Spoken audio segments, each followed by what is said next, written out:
That was super Fuck cool. yeah. That might be my new favorite band. Hell yeah. Yeah, right? No, they're sick, right? They're sick. Yeah.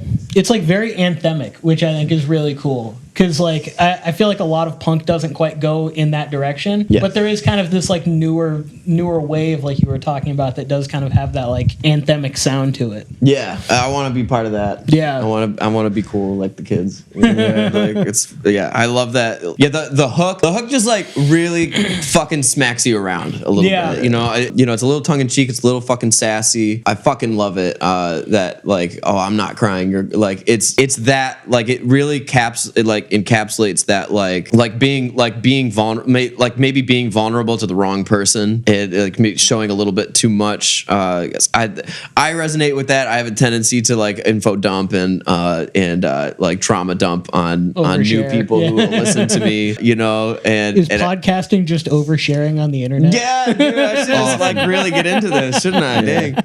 You know, it's so I really like resonate with the kind of like the emotional content of the song of kind of like, all right, I'm putting myself out there, and it's like, oh fuck, I shouldn't have been open with this person because they're just gonna tell me that I'm not trying enough. It's not, you're not doing enough for yourself. This is all you. You've done this to yourself and all that. That like and again we had another like talking, a little like that talking part in the middle, very conversational. Yeah, that kind of like I just the formatting is really dope. Having that like little conversational part in the middle that builds up into the chorus. We also had another one of those like extended breaks before the chorus, so that you like don't know when it's going to come back in. Yeah, the grand, as I'm going to pull out my classical music degree here. The grand pause, right? Oh. The full little bit of silence there is like powerful little moment. And when that chromatic part dropped in, yeah, you were like, oh fucking yeah, cool chromatic part. And they have a lot of parts like that.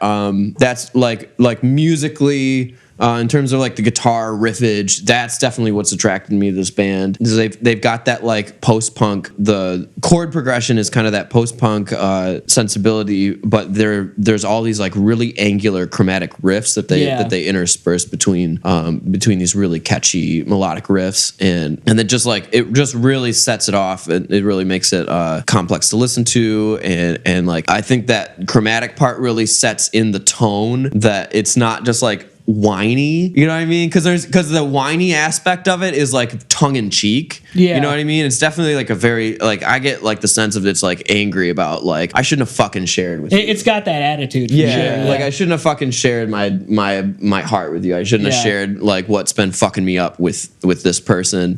So it's got that like that angular fucking chromatic riff like really sets that tone for me. I'm still trying to figure out like who this vocalist reminds me of, because like just the attitude and like their kind of like tone reminds me of somebody, but I can't quite place it. I don't know if this is I get a little like Hayley Williams and like Pink. I was gonna say Hayley Williams for sure. Yeah. I also think there's a lot of like these like really badass like women led like Zoomer punk bands coming out. Like I've been listening to a lot of like Destroy Boys and Pool Kids and Sincere Engineer and Pom Pom Squad. Oh yeah. Fuck yeah. And like I feel like this is like in that vein, but just like heavier and more technical. Yeah. Well, Muslims. The Muslims. Yeah. Fuck yeah. To me, really the biggest reason why I didn't want to bring up Hayley Williams, because like it definitely is kind of in that vein, but I feel like it's so cliche. It is. To be like, oh, it's a punk female vocalist. They're like Hayley Williams or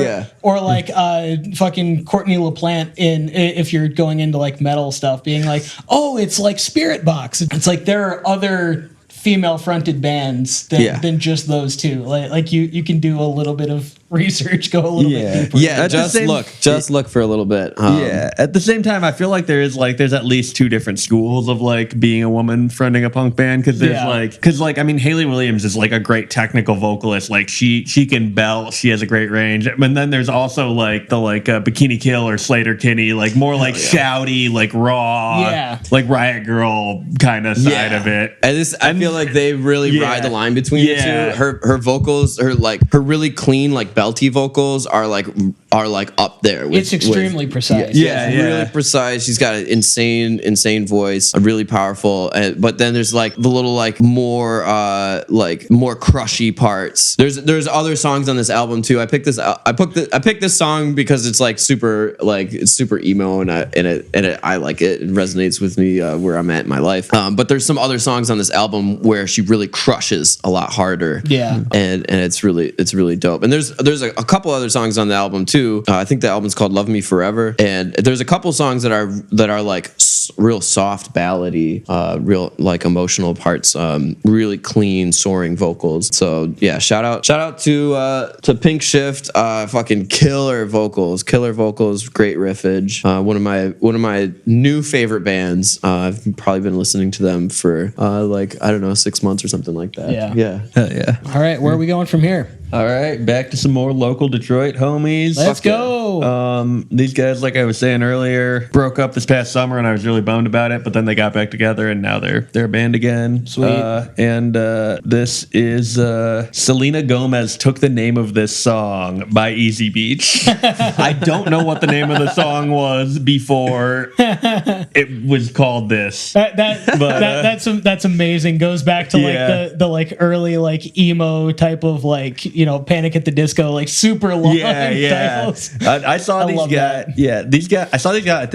I think I mixed their first show. It was like right at the beginning of 2021 when people were like starting to do stuff again after the pandemic, and they were like definitely one of the bands that made me go like, oh, like we could have like a scene for this kind of music in Detroit, and it could be cool. Yeah.